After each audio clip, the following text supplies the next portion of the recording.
दूसरे दिन आपने मेरे को बुला लिया दिल्ली, जी। रिकॉर्डिंग करवाई 2-3 रागनी। मैं बड़ा प्रसन्न हुआ और रागनी की ऑडियो में पूरे गांव भर में सुनाता रहा, मैं भाई मेरी रागनी आई है। लेकिन वो रागनी वीडियो में नहीं बनी जी, लेकिन सुनने को मिल गई, सुनने को ऑडियो मिल गई। हाँ। मुख्य रूप से ज़्यादा हिट कौन सा गाना हुआ है? ज़्यादा हिट तो वो एक रसिया है, टपकी जाए जलेबी रस की, वो हर शादी में बजता है। अच्छा, आपके पास कितनी गाड़ियाँ हैं? मेरे पास तो कुछ भी नहीं है, कि स्कूटी है वो भी जल गई थी। दिल्ली में मैंने 30 साल नौकरी करी, मेरे साथ वाले आज 4-4, 5-5 कोठियों के मालिक हो रहे हैं। महिला गायकों में सबसे लोकप्रिय थम्मा तिवारी, जिसने मेरी लिखी हुई रागनी गाई। तो बात होगी जो आपके गाएगा उसने पसंद करोगे। हाँ। मुझे लग रहा है कि आप डरते बहुत है। नहीं, डरता नहीं हूँ मैं तो स्पष्ट कहता हूँ। जी। जब मेरी फेसबुक पे भी कई बार लड़ाई हो जाती है। अब मुझे लगता है किसी का नाम तो आपको बताना चाहिए। नहीं, नाम देखो ऐसा ना, सारे ठीक हैं, मेरे से तो सभी अच्छे हैं। जी। तो गुरुजी बात शुरू करते हैं आपके गांव से लेके। आपके गांव का नाम है डाडा फतेहपुरा, तो ये कौन से ज़िले में आता है और कहाँ आता है? ये मेरा गांव पड़ता है जिला झुंझुनू, तहसील खेतड़ी, राजस्थान में। जी। तो जैसे आपका कल्चर हरियाणवी रहा है या राजस्थानी कल्चर रहा है? देखो ऐसा है, हमारा गांव हरियाणा बॉर्डर से 10-12 किलोमीटर है। अच्छा। तो मिला जुलाई कल्चर है, हरियाणवी भी है, राजस्थानी है। जी। बाकी हम ज़्यादा हरियाणवी कल्चर से जुड़े हुए हैं। हरियाणा कल्चर से जुड़े हुए।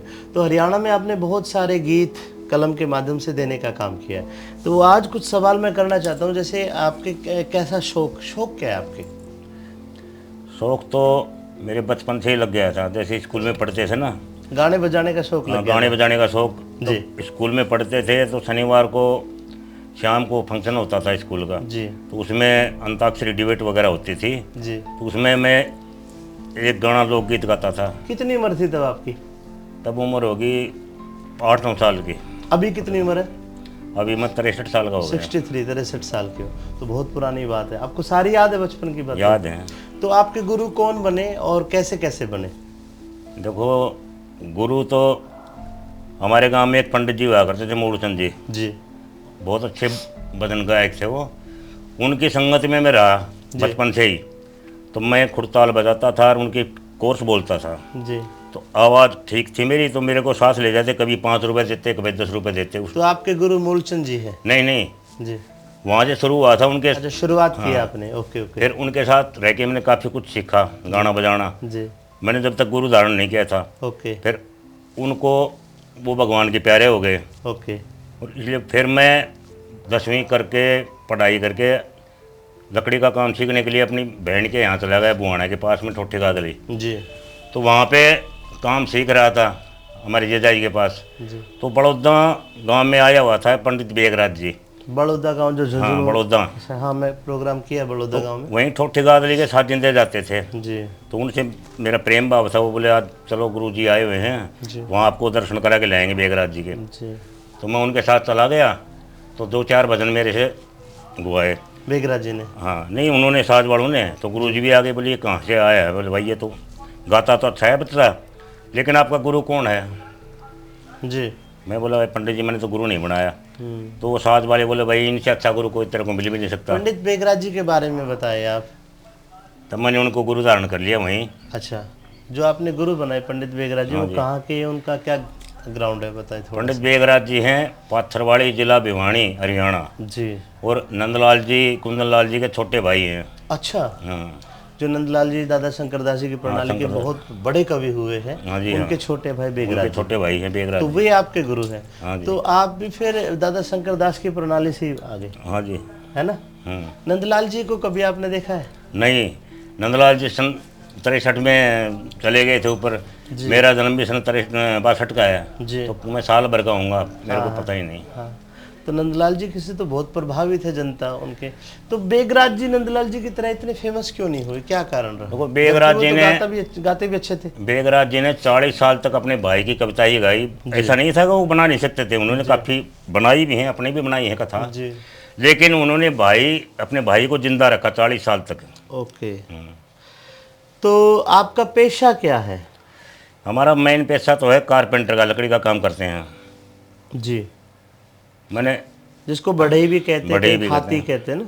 मैंने 30 साल तक कंटिन्यू दिल्ली में नौकरी करी है। बडेरा कंपनी थी एक उसमें। ओके। कहाँ कहाँ नौकरी की है आपने? मैंने तो हिंदुस्तान के हर कोने में गया हूँ मैं हर लकड़ी बड़ी का बड़ी काम सिटी किया में। है, हाँ, लकड़ी कारपेंटर का। का काम। और ज़्यादातर उस कंपनी का काम था होटलों का, जी। जैसे ओबराय होटल हो गया, आईटीसी ग्रुप के होटल हो गए, ताज वगैरह, ये सारे। तो इंडिया से बाहर भी कहीं काम किया आपने? नहीं, इंडिया से बाहर एक बार गए थे, मॉरिशस। मॉरिशस। लकड़ी का एक कारपेंटर का काम करने मॉरिशस तक गए आप? हाँ, कंपनी के काम से ही था, होटल का काम था ओबराय तो का। कंपनी इतना अच्छा काम चलते चलते फिर आप संगीत लाइन में आए, और फिर संगीत लाइन में फिर आपका जो नाम हुआ वो एक गायक के रूप में नहीं, वो एक कवि के रूप में हुआ। तो कवि के रूप में तो ऐसा है, फिर वो कंपनी किसी तरह से बंद हो गई, तो हमारी भी नौकरी वहाँ से छूट गई।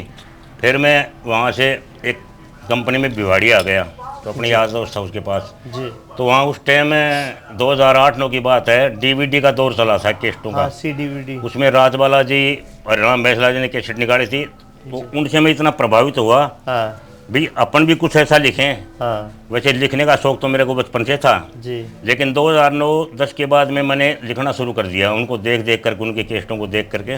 ओके। फिर मैंने रात दिन लिखना शुरू कर दिया, एक दो रागनी में डेली लिखता था। अच्छा। और रागनी लिख करके मैं राजबाला के पास फ़ोन मिलाया, तो राजबाला जी ने बोला आप यहाँ जाओ, रागनी अपनी ले आओ, मैं आपकी रागनी एक दो गा दूंगी। बहादुरगढ़। हाँ, बहादुरगढ़। मेरे को शौक था भाई अपनी भी एक दो रागनी हाँ जी। टीवी पे हुई। हाँ जी, हाँ जी। पर उन्होंने मेरी काफ़ी इज्जत करी, और वो मेरे से वो रागनी ली, खाना वाना खिलाया अच्छी तरह से इज्जत करके मेरे को, लेकिन उन्होंने मेरी रागनी गाई नहीं। गाई। इसके बाद मैं नरदेव जी के पास भी बहुत 2-3 रजिस्ट्री करवाई मैंने, रागनी लिख के। डाक द्वारा भेजी हाँ, आपने? फ़ोन पे बात करी, लेकिन उन्होंने भी आश्वासन दिया, लेकिन कभी मेरी बात को अहमियत नहीं दी। भाई इसके मन के भाव में कभी कि ये भी आना चाहता है मार्केट में, लेकिन किसी ने मेरी सुनाई नहीं करी। तवज्जो नहीं मिली आपको? हाँ। इसके बाद मैं कौशेंद्र जी से भी ट्राई करी। अच्छा अच्छा। यूपी में? हाँ, यूपी में। उनके पास भी काफ़ी रजिस्ट्री करवाई लिख लिख के, लेकिन उन्होंने भी एक भी बात मेरी नहीं सुनी। ठीक है। मैं हार में भी नहीं मानने वाला था, मैंने प्रण कर लिया था भाई किसी भी तरह से आना है मेरे को। हाँ जी। तो एक रोज़ ऐसे ही सो रहा था मैं रात को, जी। तो करीबन 10:30 बजे एक अमित चौधरी है मैं ही हूँ। आपका फ़ोन चला गया। अच्छा। तो आपको पता नहीं मेरी रागनी कहाँ से मिली। जी। तो आपने पूछा भी, आप ये रागनी आपकी लिखी हुई है? मैं कहा, हाँ हाँ जी मेरी लिखी हुई है। जी जी। तो बोला आप तो बहुत अच्छा लिखते हो। मैं बता दूं आपको, आपकी रागनियाँ मुझे राजबाला जी के घर मिली, और उनकी काफ़ी सारी चिट्ठियाँ पड़ी हुई थी, तो उसके बीच में मैंने ऐसे एक चिट्ठी खोल के पढ़ी, तो मैं उस कविता से बड़ा प्रभावित हुआ। दादा नंदलाल जी की एक राग रचना थी, शून्य शिखर घर रमता, गमगी वस्तु पाई किया, वक्ता फिरे लगता, रमत समझ में आई क्या। मैं बड़ा प्रभावित हुआ, फिर आपका नंबर था, मैंने आपको फ़ोन किया। फिर उसके बाद की बात है, आप बता दो हाँ, दर्शकों मैं हर रागनी पे अपना नाम और पता, फ़ोन नंबर लिखता था। को। जी। इसलिए लिखता था भाई किसी को पसंद आए तो कम से कम फ़ोन करेगा। हाँ, फ़ोन करेगा। इसके बाद में आपसे मेरी कभी मुलाकात नहीं हुई थी। जी। आपने कहा भाई मैं भी अपनी पार्टी अलग बनाना चाहता हूँ, तो आप मेरा साथ दोगे? मैं बोला चलो ठीक है, जीवनों में साथ दूंगा। अब दूसरे दिन आपने मेरे को बुला लिया दिल्ली, जी। रिकॉर्डिंग करवाई 2-3 रागनी। मैं बड़ा प्रसन्न हुआ, और रागनी की ऑडियो में पूरे गांव भर में सुनाता रहा, मैं भाई मेरी रागनी आई है। लेकिन वो रागनी वीडियो में नहीं बनी, जी। लेकिन सुनने को मिल गई। सुनने को ऑडियो मिल गई। हाँ। इसके बाद मैंने पीछे मुड़ कर नहीं देखा, बस आपके साथ लगा रहा। जी।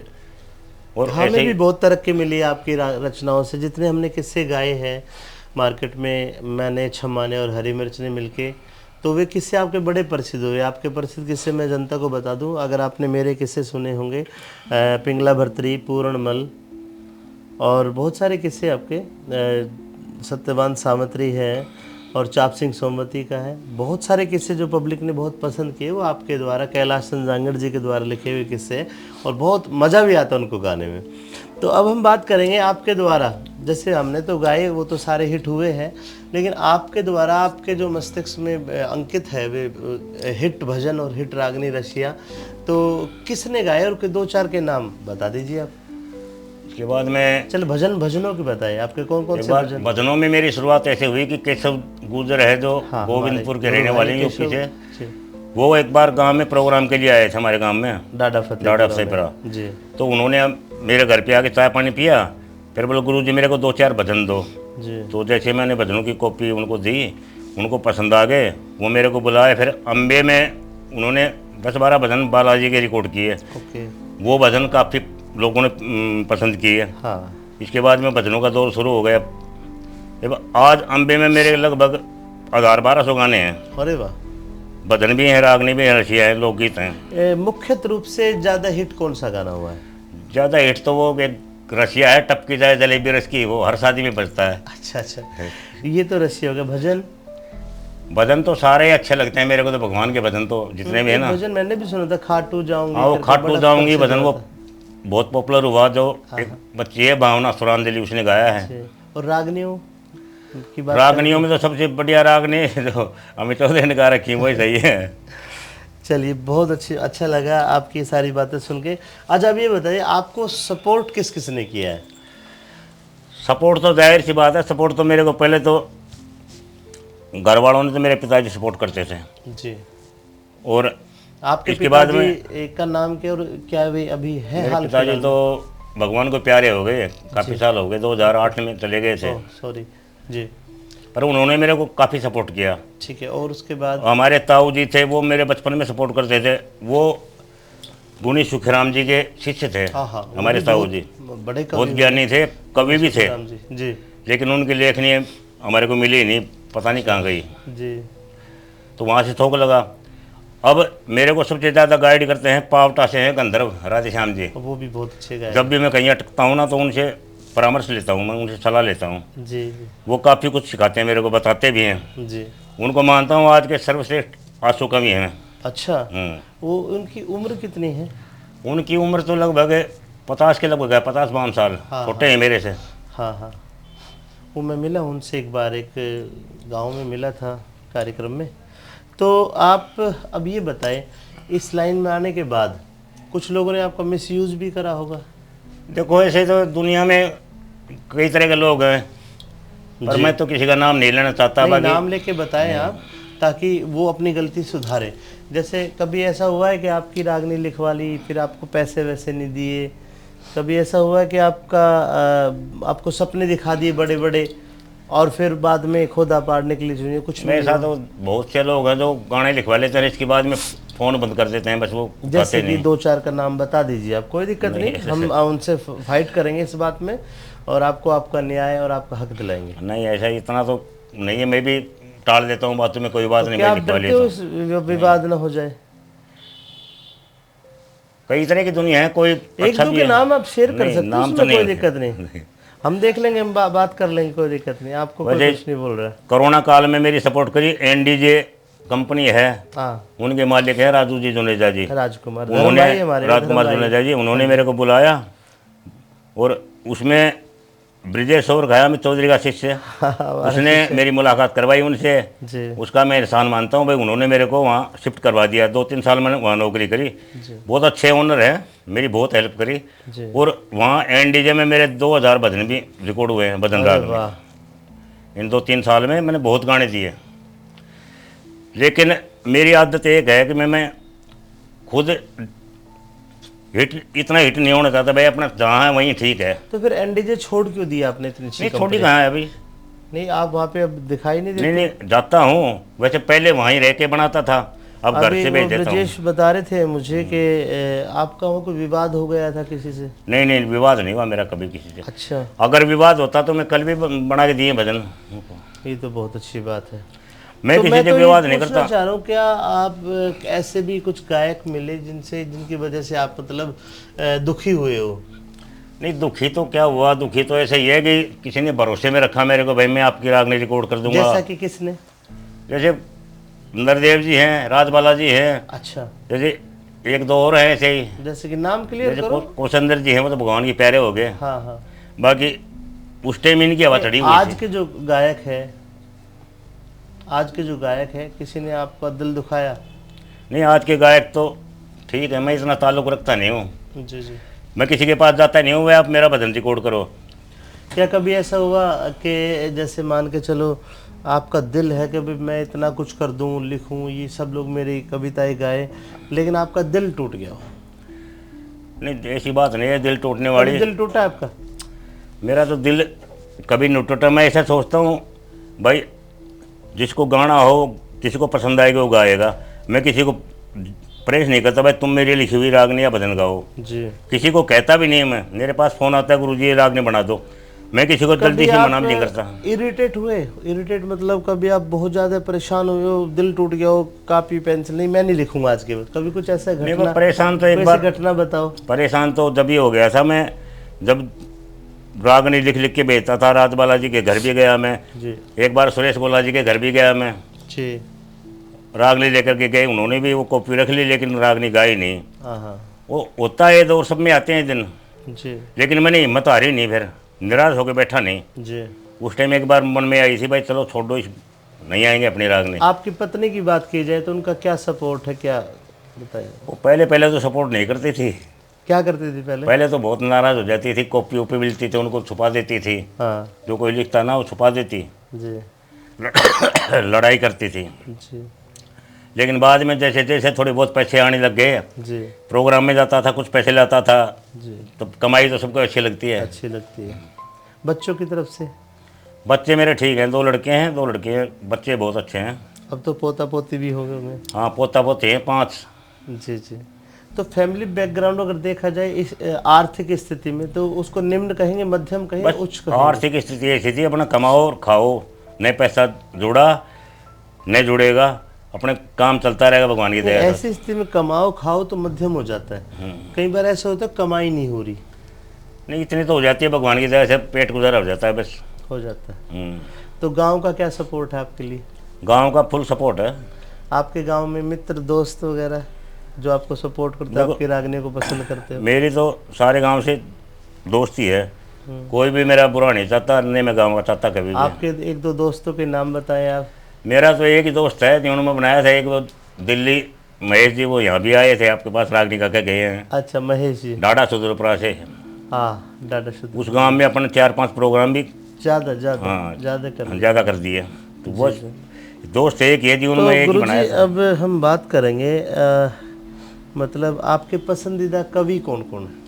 देखो वर्तमान में फिलहाल मेरे पसंदीदा कवि राधेश्याम गंधर्व हैं। ओके। और वैसे हमारे दादा गुरु जी नंदलाल जी जैसी कविताएं मेरे को तो किसी की भी नहीं लगती। ठीक। कवि सारे अच्छे हैं, लेकिन जैसे नंदलाल जी की कविताएं में रस आता है ना, मेरे को तो नहीं आता, और दूसरे को में। नंदलाल जी की आप कविता को पसंद करते हैं? ये पंडित लक्ष्मीचंद मांगेराम, जाट मेहर सिंह और बोली बलवंत और अपने ये जो दयाचंद जी, बाजे भगत जी और धनपत सांगी, ये बड़े अच्छे प्रखर कवि हुए। कवि तो इनके अच्छे हैं, रागनी भी अच्छी है इनकी, लेकिन पता नहीं क्या है कि दिल को सुकून तभी मिलता है जब नंदलाल जी की सुनते हैं। आप लोग अच्छा पसंदीदा गायक? पसंदीदा गायक रागनी लाइन में तो इंद्रजीत यादव, जोड़ियाँ, वाह अलवर राजस्थान, जी। सबसे पसंदीदा गायक तो वही है। और मेरे को पहचान दिलाने वाला गायक है अमित चौधरी, जिसने मेरे को इस रागनी क्षेत्र में पहचान दिलाई। और महिला गायकों की बात की जाए तो आप किसको पसंद करते हैं? तो मेरी महिला गायकों में सबसे लोकप्रिय थम्मा तिवारी, जिसने मेरी लिखी हुई रागनी गाई। तो बात होगी जो आपके गायक है उसने पसंद करोगे। हाँ। अच्छा अब थोड़ा सा हटके करते हैं बात, आप किस कवि को नापसंद करते हैं? ना पसंद मैं किसी को नहीं करता, कवि सारे अच्छे हैं, मेरे से तो सभी अच्छे हैं। कुछ तो बताना पड़ेगा जो उसकी कविता सुन के आपको हंसी आ जाएगी, लिख क्या रहा है? नहीं देखो सारे बढ़िया हैं, कोई मतलब अच्छी किसी की कविताएं में अलंकार वगैरह ठीक ठाक हो ना, वो कभी नाम पसंद है। बताएं आप किसके में किसके? नहीं नाम तो मतलब और की कविताएं देखो मैं बहुत कम पढ़ता हूँ। चलो नापसंद गायक? यार ना पसंद गायक सारे पसंद हैं। मुझे लग रहा है कि आप डरते बहुत है। नहीं डरता नहीं हूँ, मैं तो स्पष्ट कहता हूँ। जी। जब मेरी फेसबुक पे भी कई बार लड़ाई हो जाती है। अब मुझे लगता है किसी का नाम तो आपको बताना चाहिए। नहीं नाम देखो ऐसा ना, सारे ठीक हैं, मेरे से तो सभी अच्छे हैं, जी। मैं किसी की बुराई भलाई नहीं करता। चलिए आप ये बताएं कि पसंदीदा और नापसंद की तो आपकी बातें हमने कर ली इस पॉडकास्ट के माध्यम से, तो आपके कुछ मैंने पॉइंट्स लिखे हुए थे, मैं आपको बताऊं। आप बताएं अब जीवन में आप क्या करना चाहते हैं? बस जीवन में ये करना चाहते हैं भाई, अपने भगवान के भजन करो। जी। अब चौथापना आ गया, पोते पोते को करना खिलाओ। क्या चाहते थे? करना तो बहुत कुछ चाहता था जो मैं। हुआ नहीं। हाँ उस तो हुआ बात नहीं, का मैं विश्लेषण चाहता था भाई कीजिए। अपना भी। दिल्ली में मैंने 30 साल नौकरी करी, मेरे साथ वाले आज 4-4 5-5 कोठियों के मालिक हो रहे हैं। तो आप क्यों नहीं हुए? जो मेरा दोस्त है, तो मैं बता रहा हूँ महेश, जिसने मेरे को उस कंपनी में लगाया, उसमें वो फोरमैन था। जी। आज उसके पास 5-7 तो लंबी लंबी गाड़ी हैं, 2-3 कोठी बना रखी हैं। आपके पास कितनी गाड़ियाँ हैं? मेरे पास तो कुछ भी नहीं है, कि स्कूटी है वो भी जल गई थी। नहीं, क्यों नहीं है? कमी कहाँ रही है? कम ये रही कि मैं इतना अपना ठीक है, पर मैं दिहाड़ी में ही खुश रहा। मैं चलो 500 रुपये कमा लिया जो ठीक है, रिस्क नहीं लिया जीवन रिस्क में नहीं कभी? लिया आगे बढ़ने का। Okay okay.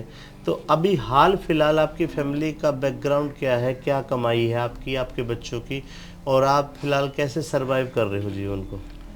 देखो, मेरे 2 लड़के हैं। एक तो अपना धंधा है खुद का ही, फर्नीचर का बेंगलुरु में। ठीक है। और 2 छोटे भाई हैं, उनके साथ में अपने तीनों साथे भतीजे वो यहीं काम करते हैं बेंगलुरु में। जी जी वो तो वहाँ शिफ्ट हो रहा है। जी और एक लड़का है जो जयपुर सर्विस करता है जी।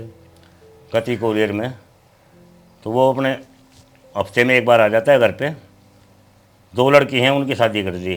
ठीक है। और 5 हैं पोता पोती। मैं तो उनको खिलाता हूँ और मस्त रहता हूँ वैसे। ठीक है। अब एक आखिरी सवाल कि आप कुछ नया अब क्या कर रहे हो, क्या करने वाले हो और क्या करना चाहते हैं? अब मैं ये चाहता हूँ जैसे चल रहा है ना वैसा सही चलता रहे भगवान की दया से, इसी में ठीक है। भगवान के भजन करो बुढ़ापे में, वही सही है। जी जी। चलिए, बहुत अच्छा लगा आपसे बात करके। नमस्कार, प्रणाम। मैं हरियाणवी लोक गायक अमित चौधरी, और हम लोग आज पॉडकास्ट कर रहे हैं श्री कैलाश चंद जांगड़ जी, डाडा फतेहपुरा, जो कि हरियाणवी राजस्थानी कवि हैं। नमस्कार। नमस्कार।